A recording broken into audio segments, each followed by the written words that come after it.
परमेश्वरः गुरुर्साक्षात् परब्रह्मः तस्मै श्री गुरुवे नमः। गुरुर्ब्रह्मा गुरुर्विष्णु गुरुर्देवो महेश्वरा गुरुर्साक्षात् परब्रह्मा तस्मै श्री गुरुवे नमः।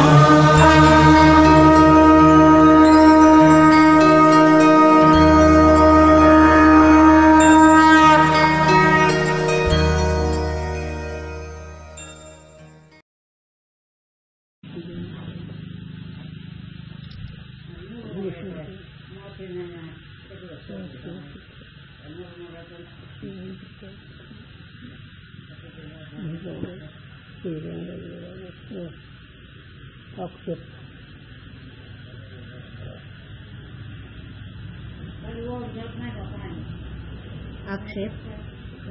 कर्म और उपासना ज्ञान के और मोक्ष के हेतु है। कर्म और उपासना ज्ञान के और मोक्ष के हेतु है। दोनों बरं हे आक्षेप आहे। हे कर्मचा ज्याचा उपासकाचा आक्षेप आहे। पूर्व पक्ष। कोई कर्म उपासना सहित ज्ञान को मोक्ष का हेतु अंगीकार करे है और ताके विषयी युक्ति दृष्टांत भी कहे है। हो तो असं तो बोलतो कर्म उपासना ज्ञान हे ज्ञानाचे हेतू सांगितले। हेतू म्हणजे कारण, मोक्षाचे कारण कर्म उपासना ज्ञान असं सांगितलं। पण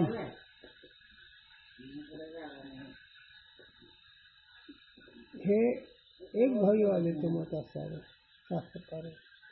चला आता जास्त विस्तार करायचं। दृष्टांत। जैसे आकाश में पक्षी का एक पक्ष से गमन होवे नहीं किंतु दो पक्ष से गमन होवे है, तैसे मोक्ष लोक को भी एक ज्ञान रूप पक्ष से गमन होवे नहीं किंतु एक पक्ष तो उपासना सहित कर्म है और द्वितीय पक्ष ज्ञान है। पंख पाखराचे एक पक्ष ज्ञानाचा एक पक्ष कर्म उपासनेचा म्हणून मोक्ष रूपी नगराला जायला हे दोनची गरज आहे। कर्म उपासनेचं ज्ञान मोक्षाचे कारण आहे असं सांगितलं समजेला। उपासना भी मानस कर्म ही है, याते एक ही पक्ष है। उपासना ही मानस कर्मच असल्यामुळे दोन एकच आहे। मानसिक कर्म का स्थूल कर्म का हे दोन्ही एकच आहे आणि ज्ञान मात्र एक आहे। असे दोन पंख आहेत मोक्षरूपी साधकाला असे त्यांचं म्हणणं आहे। अन्य दृष्टांत। जैसे सेतु के दर्शन से पाप का नाश होवे है, सो सेतु का दर्शन भी प्रत्यक्ष रूप ज्ञान है और श्रद्धा भक्ति सहित गमनादि नियम की अपेक्षा करे है। आता त्याला दर्शन दिलं दुसरं शास्त्री ते शेतो म्हणजे रामेश्वर शेतो अलंकल तिथं प्रत्यक्ष ज्ञान होतं, पण श्रद्धा भक्ती असेल तर ते लाभ होतो। त्या नुसतं ज्ञानाने लाभ होत नाही, त्याच्याविषयी पूज्य भावना असेल श्रद्धा असेल म्हणजे श्रद्धा भक्ती आणि ज्ञान ही तिन्ही आहेत। म्हणून तो तुकोबाराचा एक आभास आहे। भक्ती ते नमून वैराग्याचे त्याग ज्ञानी ब्रह्मी हो ब्रह्मतम। मग ही तर कसं काय करायचं तर भक्ती ते नमून याच्यामध्ये अंतकरण शुद्ध होतं, वैराग्य साधन ते कष्टाचं येते आणि ज्ञानामध्ये अनुभव येतो असं त्याचं आता तिकड्यावर काही पण येते। जो श्रद्धाधिक रहित पुरुष होवे ताकू सेतु दर्शन से फल होवे नहीं। एखाद्या श्रद्धा रहित भक्ती रहित आहे त्याला सेतु दर्शन झालं तरी लाभ होत नाही। मग तसंच ना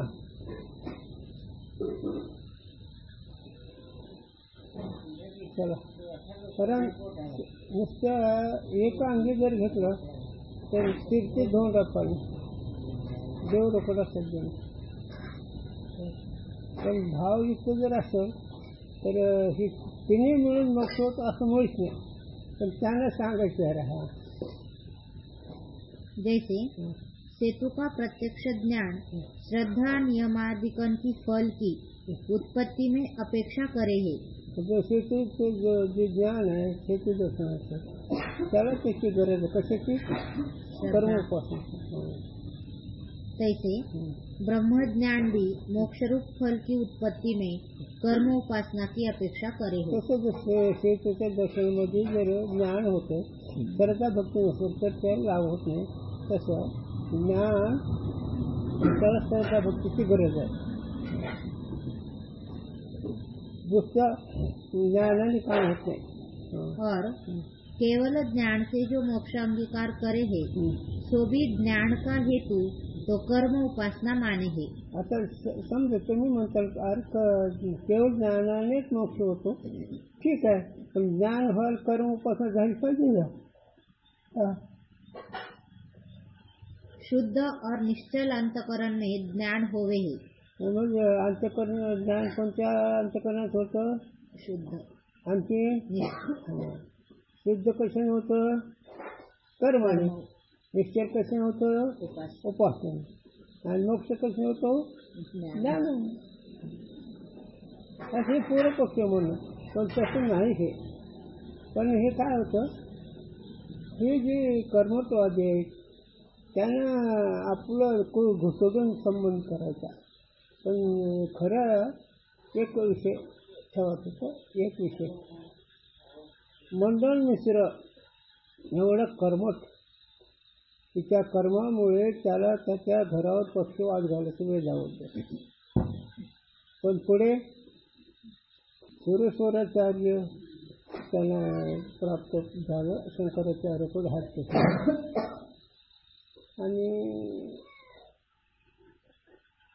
आचार्यांच्या भाष्यावर टीका करायची. म्हणजे ज्ञानेश्वरचा अर्थ केला तसं ब्रह्मसूत्र त्याच्यावर अर्थ करायचा. तर पद्माचार्य, अनिलगिरीचार्य, चटकाचार्य हे म्हणले त्याला अर्थ करायला पाहिजे. का? त्याचे संस्कार कर्माचे आणि ती ज्ञान कर्म खाली काय हरकत ते मला काय हरकत नाही. नका जीव लिहायला.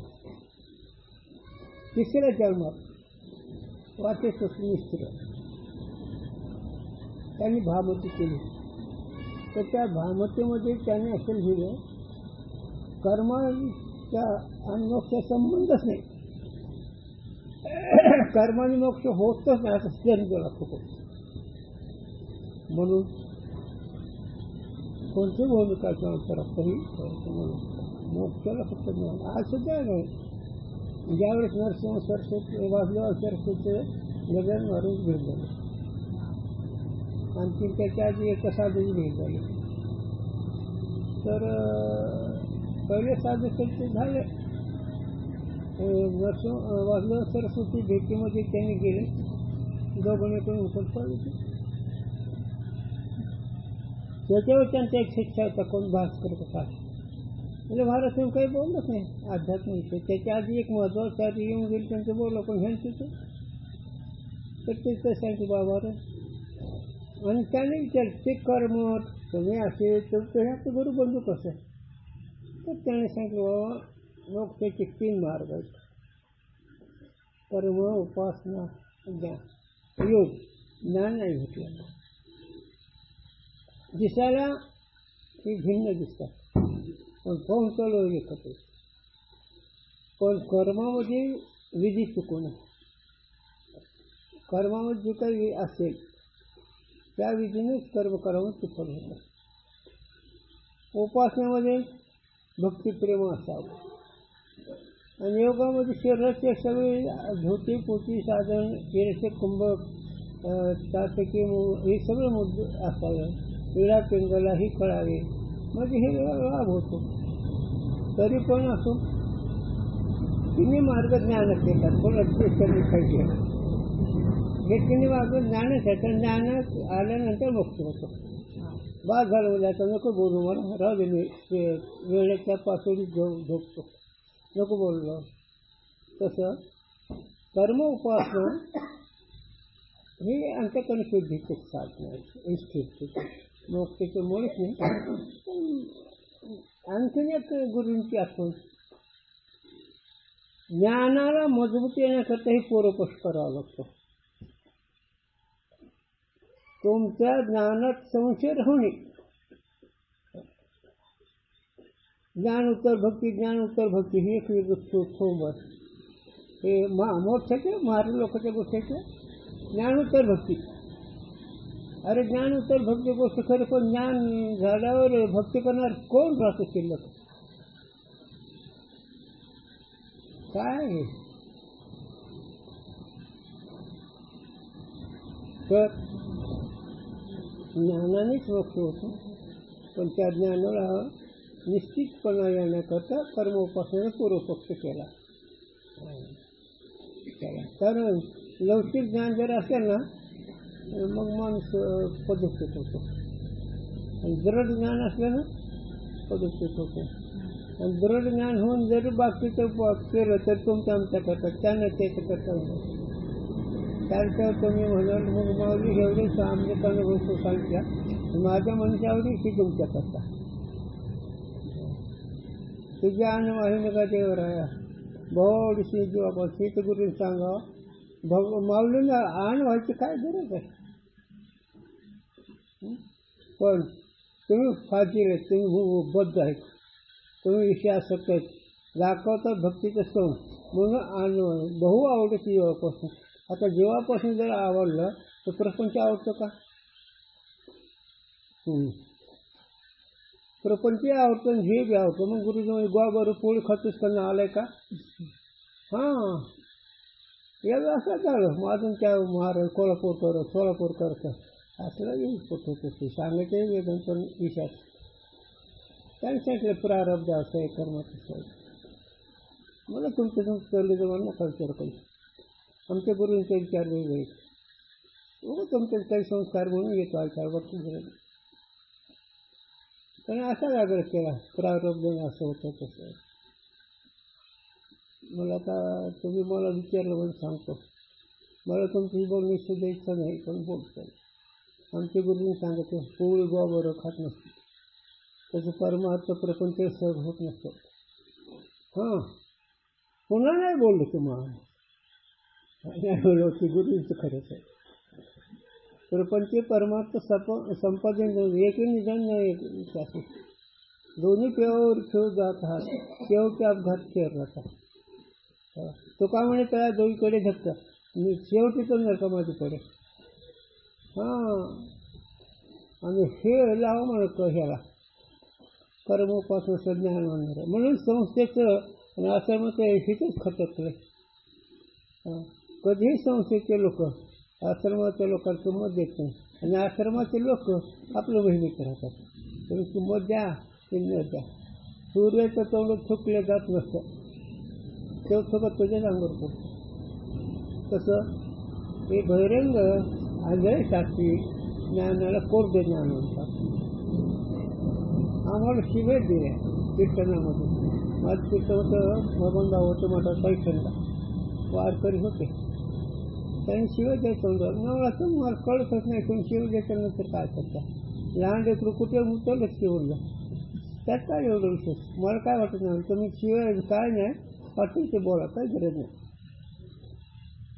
आणि हे का मी इतकं सांगितलं तर कर्म उपासनेचा पूर्वपक्ष का केला की कर्म उपासनेकडे सत्यबुद्धी होऊ नये. कर्म उपासना साधन क्रम त्याने पण प्रत्यक्षात नाही. एकच गमत आहे. हनुमंतीच्या किंवा कोणत्या दर्शनाला जायचं देवाच्या पायऱ्या जाईल का नाही? नाही मग हीच पाहिजे. अरे पहिल्या पायऱ्यावर राहिलं देव लांब राहतो ना. पहिल्या पायऱ्यावर जर बसला तर देव लांब राहतो ना. पायऱ्यानं जा ना. हां, निरकिती गेली हो, पाहे तो तन्मय झालो. विचार करत जा ना. कर्म करावं, सिद्धांत करून उपासना करावी, स्थिरांत करावं, पण तेवढंच भागत नाही. त्याला समजून झालीच पाहिजे. मग काय नामदेवराय सारखाले भक्ताच करतो. हां, तेवढी उपासना की जे नामदेवरायला एक क्षणभर बी देवाला नामदेवराय सहकार होतं ते खरं. योग आपलं बोललं आहे पण त्याची गेलो त्यांना फक्त ही माहीत आहे.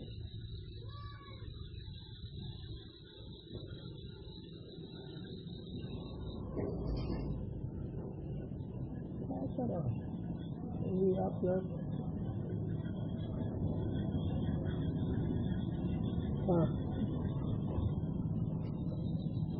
नामदेवराव सगळा भक्त असतो, पण ज्ञानेश्वर समाधान झालं का जे नामदेवराव आहे पांडुरंगाला जर कोणी काही म्हणत तर सेवा द्यायचे आणि त्याच्या पुढेच नंतर कृपा झाली संताची.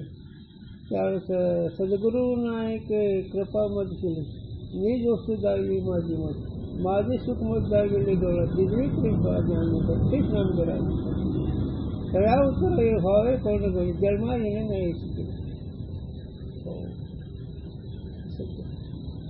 चलिए का माया जीवन ब्रह्म ज्ञान होती ऐसा गुरु प्रत्येकाने बदल सद्गुरूच्या देहाच्या आत्मिका तात्काळ मुक्तता हटायचं नामा म्हणे काहीतरी असं का मग देवाकडे बसा श्री नामदेवरावने हा त्याच्यापेक्षा मिळे धक्कायचं नामदेवापेक्षा. तर हे शासन त्यांनी गुरुजींनी सांगावं की नसतंच महात्म्य, पण जितकं करून ज्ञानाच्या भागातही दाखवलं त्यांनी. तसं हे कर्माचा उपासनेचा पूर्वपक्षी ज्ञानाला मजबूती येण्याकरता कर्म उपासनेने समाधान होत नाही. कर्मार्थ दृष्टी बरं का आता विषय पामाराला कर्म उपासनेचं फक्त सांगावंच लागतं की देवाने काम केलं देव असं होतं तर त्याची भावना होते ना. देव का देव दुसरं नाही ते कोण कोणाचं काम करेल. एक वस्तू आणि दुसरी वस्तू जर नाही काम कोणाला कोणाचं आलंय, पण हा सिद्धांत ठेवायचा मनात आणि लहान लेकरासारखं बोलायचं नाहीतर नाही जमत. म्हणून कर्म उपासन वाचते मी राम गेलो आता केवल ज्ञान से जो मोक्षांगीकार करे है सो भी ज्ञान का हेतु तो कर्म उपासना माने है. आता जर केवळ ज्ञानानेच मोक्ष होतो असं जर म्हणलं ठीक आहे, पण ज्ञानच साधन कर्म उपासना मानलीच ना. शुद्ध और निश्चल अंतकरण में ज्ञान होवे है. म्हणून ज्याचं अंतकरण निर्मळ आहे आणि स्थिर आहे त्याच्यात ज्ञान होतं. सो अंतकरण शुभ कर्म से शुद्ध होवे है और उपासना से निश्चल होवे है. है ना. शुद्ध कर्म कशाला म्हणावं.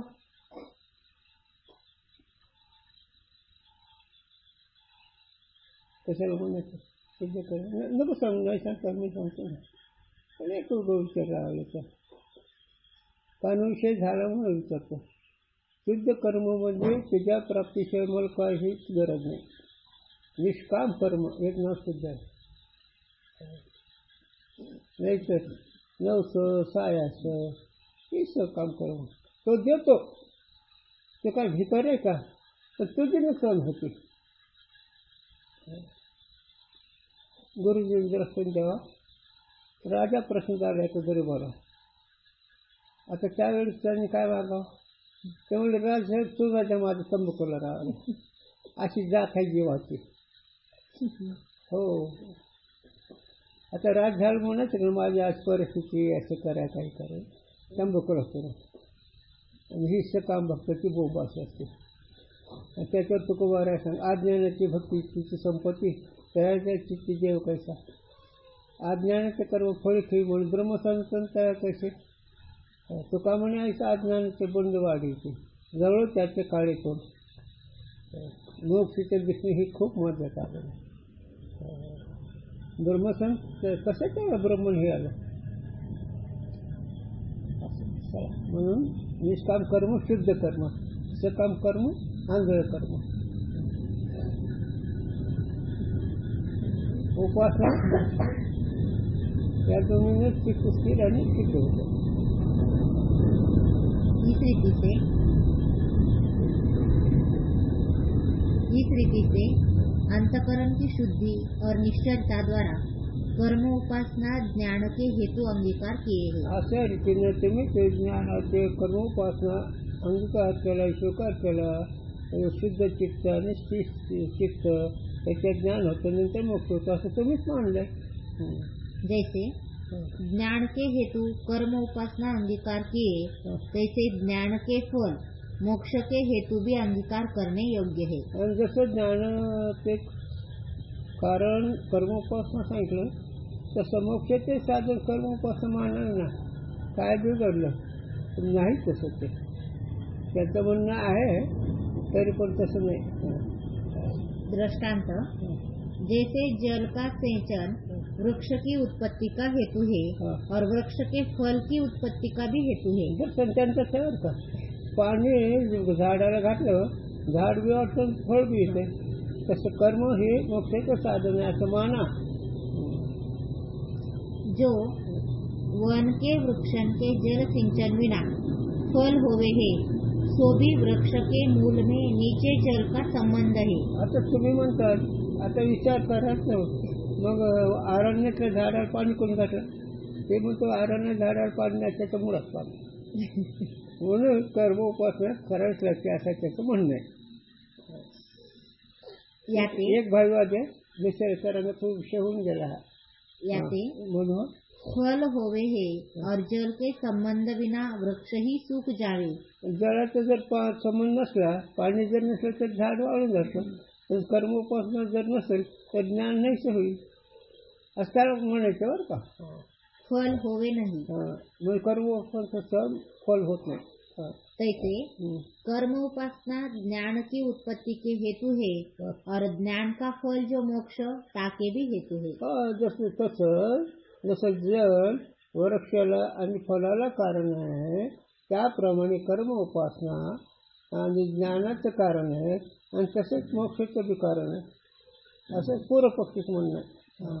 इस रीति से कर्म उपासना ज्ञान तीनों मोक्ष के हेतु है. पण अशा रीतीनं एक भाईवादाच्या मताने, कर्मत्वादाच्या मताने, कर्म उपासना ज्ञान ही तिन्ही कारण आहेत मोक्षाचे. हेतू म्हणजे कारण. याते ज्ञानवान भी कर्म करे. म्हणून ज्ञानवान सुद्धा कर्म करतात. अथवा कर्मोपासना ज्ञान की रक्षा के हेतु है. किंवा दुसरी गोष्ट, कर्मोपासना हे ज्ञानाचे सांभाळ करणार आहेत. काहे ते जो कर्मोपासना का ज्ञानवान त्याग करे, तो उत्पन्न हुआ ज्ञान भी जल से बिना वृक्ष की न्यायी नष्ट हो जावे. जर कर्मोपासना ज्ञानाने नाही केली तर ज्ञान नाहीच होतं. जसं पाणी जर झाडाला नसलं तर ते वाळून जातं, त्याप्रमाणे. पण काही टक्केवारी ह्याचा विषय एक आहे. असे शब्द ज्ञान अनाधिकारीपूर्वक जर ज्ञान आहे केलं ते भ्रष्ट होतात.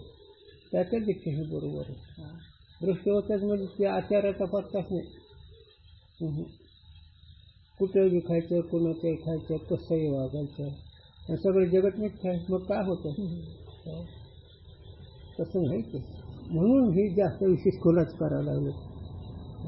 मग गुरुजी माळ घेऊन जपत होते, जगताना काम केलं नाही सांगता काय त्याचा म्हणायला होतं. तर त्याचा एकच म्हणा, विषय पावणारा करता साधने आचार दाखवावा लागतो. कर्तव्य काही राहिले नाही. तेव्हा गुरुजी सांगा, सासूने सुने करून किंवा आता ते उत्तराखंड कमी आहे, तर साधने विशेष आचरण करावं लागतं. काय गरज आहे? आमची करेल गोट्याची झालीच नाही वागत. हमादे करते जी की जिकीच नव्हे तेवढा सिद्धांत आहे, आणि त्या सिद्धांताचाच अनुवाद निवृत्तीनाथा पुढे ठेवला आणि म्हणते माझ्या मनाच्या आवडून पंडितरा हे विषय पाहणारा करता. पण तुझी अनुवाहिनी हे गागम गुरुजी घेतला तर माऊलीच्या मठात तुझी अनुवाहिनी का देवारा बहु आवडती जीवापासून माऊलीला अनुवाद काय गरज आहे? शपथाची ज्ञानावर आहे म्हणजे काय? तर तुम्ही मूर्ख सोम करता कर्माचं म्हणून बहु आवडती किती तरी आवडतो तुझी जीवापासून. जेव्हा तुझी शपथ घेऊन सांगतो तो खरं आवडतो. असं बघ किती पैसे मागं लागतील, जगडचंद्र मागं लागतील, लौकिकाच्या मागं लागतील, लोकांनी चांगलं म्हणून मोठेपणा गाजवतील का? अरे नाही, ही फार वेगळं आहे. इथं वेगळं म्हणजे याला एकच दृष्टांत सांगतो गुरुने सांगावं. आग्नी सापडलेला माणूस त्या दिवसात बाहेर पडायचं वाटतो, त्याच्याशिवाय त्याच्या मनात काही येत नाही. तसं जर असं काही लाभतं का आम्ही मनाने म्हणतो का संसार दुःख मूळ चौकडी. संसार हे दुःखाचं मूळ आहे आणि रसरशीत सार आहे आणि ते सगळं त्याच्यावर शैया कसं शक्य आहे. विचारदृष्ट्या जर पाहिलं तर ही प्रपंच म्हणजे अग्नी. कुठे सुख समाधान आहे. मुंगीपासून ब्रह्मदेवापर्यंत रडते सगळे. चिंतनाचा रोग कुणाला नाही. एक जर महात्मा सोडला तर सगळ्यांनी चिंतन सगळ्याला खाल्लंय. म्हणून तर यशोधन महाराज त्या दिवशी नाही का म्हणले ते साधी ती दिसली पण वेदन सांगायला लागले मोठमोठे खाली बघते. ही गुरुंची कृपा, माझं पुरुषार्थ नाही. का गुरुंचीच आवश्यकता. मोक्ष गुरुजींनी सहज ज्ञानदेव आणि निवृत्ती निर्गुण दिले संपूर्ण माझ्या. हां आता तू जर द्रष्टा झाला तर काय तुझं बिघडलं. पण द्रष्टा भाव राहतो कुठे. द्रष्टा नाही का भाव राहत नाही. द्रष्टा कायमच आहे. सूर्य कायमच आहे. पण तुमच्या डोळ्यावर पडदा आल्यावर काय करावं त्याने. हिरवी होई तोच आहे. परिकालिकेची बुद्धी तशी नाही. हिरवी जर तुम्ही सुख स्वरूपच आहात, तुम्ही ज्ञान स्वरूपच आहात, तुम्ही अमरच आहात, पण बुद्धी तशी नाही. मग ती तुमच्या बुद्धीचं काय विषय. मग त्याला दर्शन दिले आज नाही काय म्हणे बांधलं मी थोडा आयशा भावने थोडे खोडा की मोकळ्या पायाचा अधिक गोळी. कैसे सुखाचे नांग भारे नळका भावने एर मोर तरी उडावी करणं पुढे शंका. आमच्या वेळ आता ती खेळ नाही. आज खेळताना पोरी म्हणा करून अंबाबाईची शपथ तुला त्या रेगीच्या बाहेर चैत्र म्हणे काय केलं नुसती रेग मारली. रेग नाही तुटून पण भावना तिने बोंब पडलं. मग कोणत्या दिवशी असे फट मोर चल मग येतो. तसं जीव न कळल्याने त्या दुःख व्हावं लागलं. त्याला दुसरा दर्शन दिला. पोपट ते धरणारे लोक असतात ते एक यंत्र करतात. ते यंत्र पोपट बसलं की असं फिरलं की खाली मुंडकणीवर पाय होतात आणि मग त्याला स्वतःचं नको होतं. आता किती खोल कोण जातं खोल काय की मग ते लोक येतात खाणारे ते घेऊन जातात हरे हरे. तसं जीव हा उलटा झाला. कसं की किती प्रपंच साठ व्हावं ही त्याला कळतच नाही. हे उलटेपण आहे. यांच्या म्हणणं साठत नाही. व्यावहारिक दृष्टीनं साठत नाही. यांच्या कर्मासारच घडत आहे. पण ह्याला उलटेपणा झाला म्हणून फार वाईट होईल. म्हणून हे कर्म उपासनेने चित्त शुद्ध होतं स्थिर होतं. म्हणून ज्ञान मन कर्म उपासना हे ज्ञानाचंही खोल आहे आणि मोक्षाचे खोल साधन आहे. खोल बोललो चुकीचं आहे. मोक्षाचंही कारण आहे ज्ञानाचे कारण आहे हे कर्म उपासना. त्याला दर्शन दिला त्यांनी मारले ते वरख्याच्या मुळात पाणी असलं तर हवं पाणी असलं ते सुकून जातं. त्याप्रमाणे कर्म उपासना जर नाही केली तर ज्ञानाचं नाहीच होईल. कर्म उपासना केली तर ज्ञानाचं रक्षण आहे. कहते जो कर्म उपासना का ज्ञानवान त्याग करे तो उत्पन्न हुआ ज्ञान भी जल से बिना वृक्ष की न्यायी नष्ट हो जावे. कहते शुद्ध अंतकरण में ज्ञान होवे है और शुभ कर्म नहीं करे तो ज्ञानवान को पाप होवेगा और उपासना के त्याग से अंतकरण फेरी चंचल हो जावे. पिंपरी करंट मागणीचा संवाद झाला ते म्हणे ज्ञानी नरकाला जातो. आता ते समाज पाठीमागाचं वळे आपण थोडं मागच घ्यायचं. नाही पोरं आहेत बोलत असेल त्यांचे पट्टे शेवटचे होते तेव्हा नगरच्या मेल हा हाय करून समजूत बिनचूक नाही झाली म्हणून.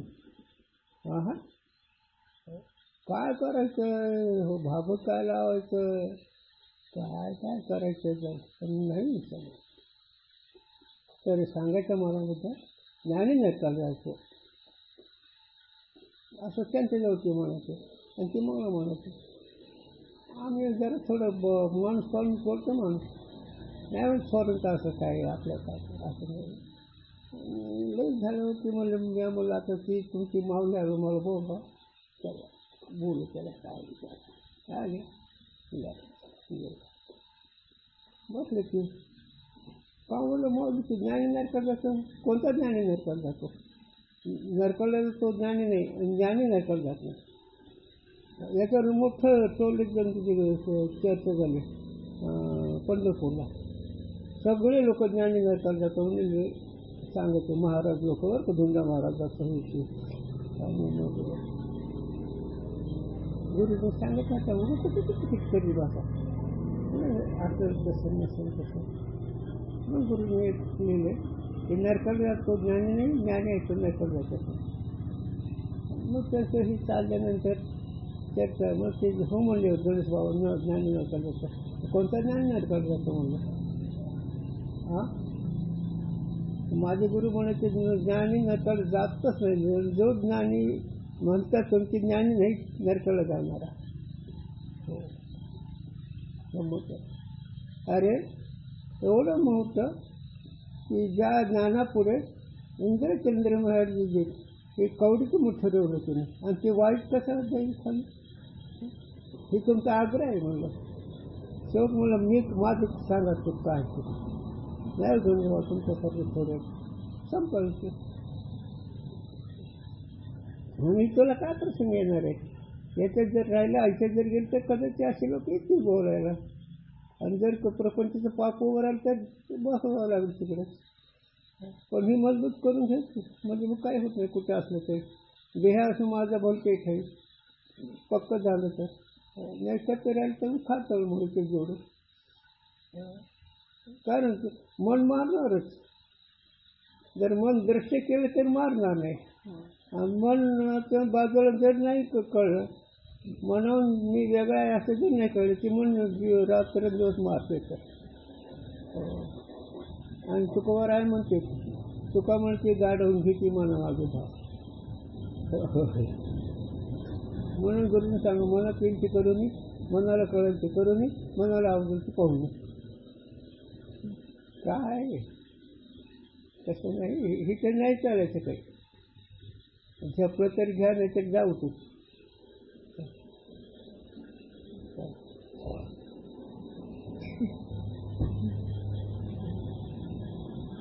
म्हणजे संत मग संत म्हणून मग आहेत ना ते लागून या पाय अडून निघतो मला येतो हिंदाचा काळावा पडते हाती काळा आहे ना ते संताला जी केली किती कोणा देखे सांग ना काळाच्या तोड्यातून कोण सोडून घेते मृत्यूच्या तड्यातून कोण सोडून घेते नाही शक्य जेव्हा त्याची त्याला करायची का सोडून घे शिवरात्री घरी एखादच पाहुणे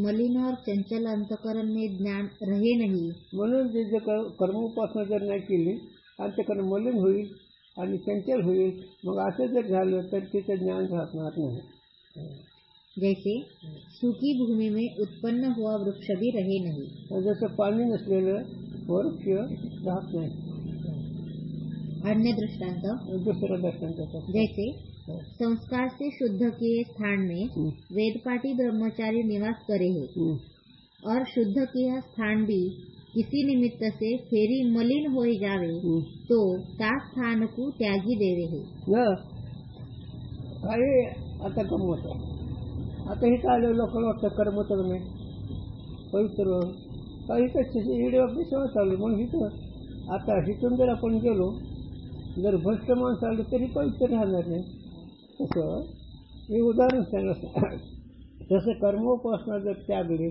ज्ञान राहत नाही तर ती मलिन होईल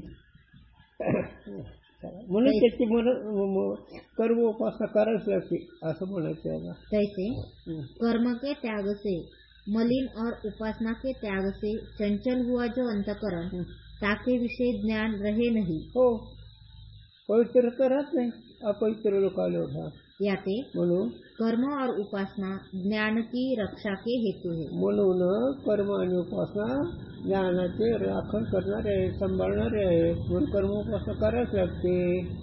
इस रीति से कर्म उपासना और ज्ञान तीनों मोक्ष के हेतु अंगीकार अशा करें रीतीने कर्म उपासना आणि ज्ञान हे मोक्षाचे कारण आहे. तथा ज्ञान की रक्षा के हेतु कर्म उपासना अंगीकार करे और केवल ज्ञान मोक्ष का हेतु अंगीकार करे. दोनों प्रकार से ज्ञानवान को कर्म उपासना कर्तव्य है. म्हणून केवळ ज्ञानच मोक्षाचे कारण जरी मानलं, कर्म उपासना जरी नाही मानली तरी मलिन होईल. म्हणून कर्म उपासना करावी लागेल. जसं झाडाचं पाणी असल्यावर फळाला झाडाला उपयोगात येतं, तसं कर्म उपासना ही ज्ञानाचं रक्षक आहे आणि फळाचं देणाऱ्या मोक्षरूप फळाला त्याचं कार्य करते. याकू समुच्चयवाद कहे है. त्याला काय म्हणायचं? समुच्चयवाद म्हणजे कर्म उपासना ज्ञान बरोबरच करणं, पण समुच्चयवादामध्ये बरोबर नसतं. कर्म समुच्चयामध्ये उपयोग आहे, पायरी पायरी जाणं बरोबर, पण कर्म उपासना ज्ञान एकदमच होतंय हे बरोबर नाही. म्हणजे समुच्चयवादामध्ये ते बरोबर नाही. क्रम समुच्चय घेऊ आम्ही, अगोदर कर्म करू नंतर उपासना करू नंतर ज्ञान मिळेल, पण ज्ञान कर्म आणि उपासना बरोबरच, त्याला समुच्चय म्हणा ते असं जमणार नाही. हेडिंग बदलली. आता कर्म उपासना से ज्ञान का विरोध है. कर्म उपासना ज्ञानाशी विरोध आहे. त्याचं चिंतन तर उद्या ऐका, कारण हे आता चिंतन खूप गोड करणार आहेत ना. कुंडली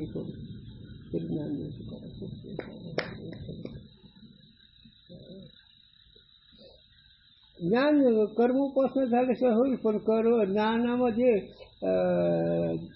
हे सगळंच मिथ्या ठरलं तर काय राहतं? काही राहतं. नंतर चौथ्या रंगामध्ये लक्ष आलं, ज्ञान कुणाला होतं त्याच्यावर मग 7 वाजता सांगितलं.